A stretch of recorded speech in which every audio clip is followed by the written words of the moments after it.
Every time I read this gospel passage, I'm reminded of the fact that of the three that Jesus led up the mountain, Peter and James would abandon Jesus in the hour of his greatest need. Peter would publicly deny even knowing Jesus in an effort to save his own neck. Only John would be faithful and present until and through the painful events of Jesus' last hours and his death. Now reflect on all that with a certain amount of relief and gratitude, knowing that Jesus will reveal himself even to those who selfishly deny and cowardly betray him. In other words, Jesus is willing to reveal himself to sinners like me and like you.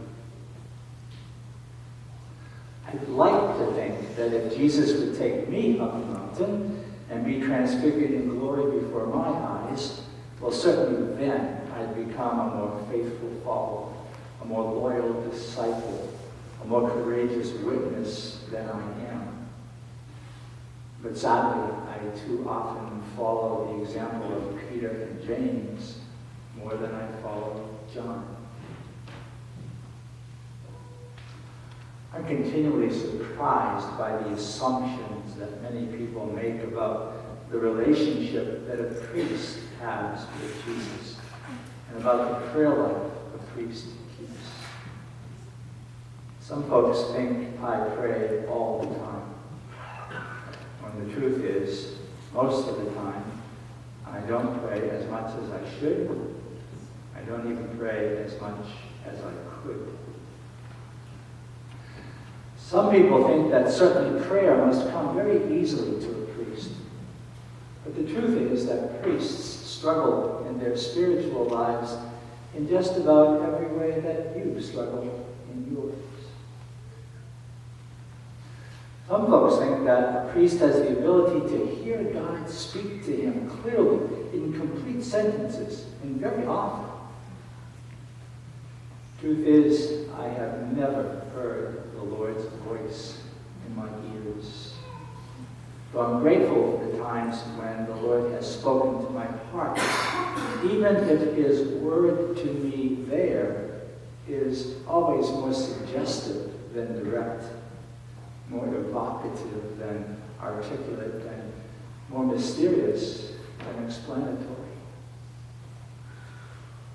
You might remember this past December, in one of my letters in the bulletin, I shared an experience with you that I had on my annual retreat at Eastern Point in Boston. I wrote that for years now, several decades, I've imagined my relationship with Jesus as the two of us sitting on a park bench, Jesus right next to me. Remember, I'm telling you that in my imagination, I find myself knowing that Jesus is there, but always looking straight ahead.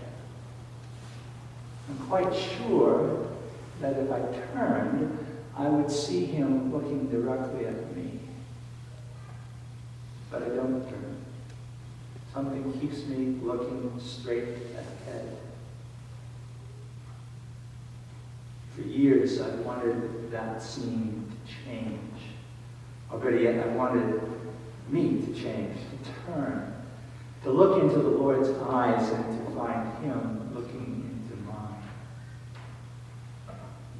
It sounds like that should be a fairly simple thing to do. And yet, I didn't do it. Well, on my retreat in December, one night I went to the chapel. It was quite late. No one else happened to be in chapel at the time. I began to pray, closed my eyes. I saw myself back on that park bench with Jesus. And in my imagination, I was, as always, looking straight ahead. But my prayer brought me to a very peaceful place deep within. And that night, in that chapel by myself, I simply turned my head 90 degrees to the right. And I saw nothing. There was no face. There were no eyes. There was no apparition. I didn't see the Lord's face with my eyes, but somewhere deep within my soul, I knew that my heart was facing his heart in a way I'd never done before. And that in that moment I was closer in prayer to Christ than I had ever been in my life. There's a real connection between our bodies and our souls, especially when we pray. Turning my head 90 degrees was my body's physical expression of my heart surrendering itself to Jesus in a new and deeper way. I didn't see his face or his eyes with my own, but my heart saw his heart, and his heart saw mine. Like Peter in the gospel we just heard, I would love to have pitched a tent in that chapel to capture that moment in prayer, to keep it with me. Just as Jesus was transfigured on that mountaintop with Peter, James, and John, he was transfigured in my heart that night in that chapel. But mountaintop experiences and park bench experiences don't last forever. They come to an end, except in the heart, in the soul, where they leave their mark.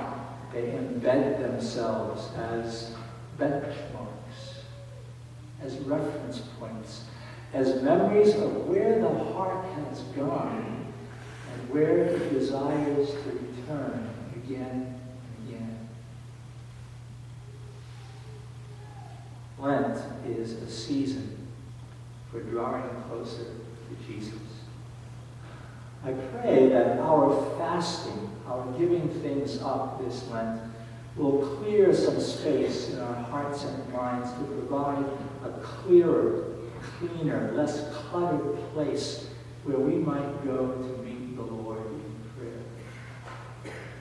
I pray that our serving others, especially the poor, will turn our hearts to Jesus, who waits for us in the hearts of family and friends, neighbors, classmates, colleagues, and strangers around the world who plead for a share in the mercy, the forgiveness, the bounty that is ours to offer them.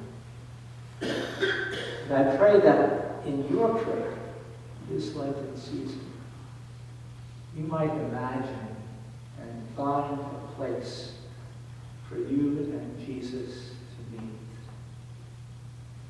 You might imagine a mountaintop, or deep in the woods, or a park bench, or someplace at the shore.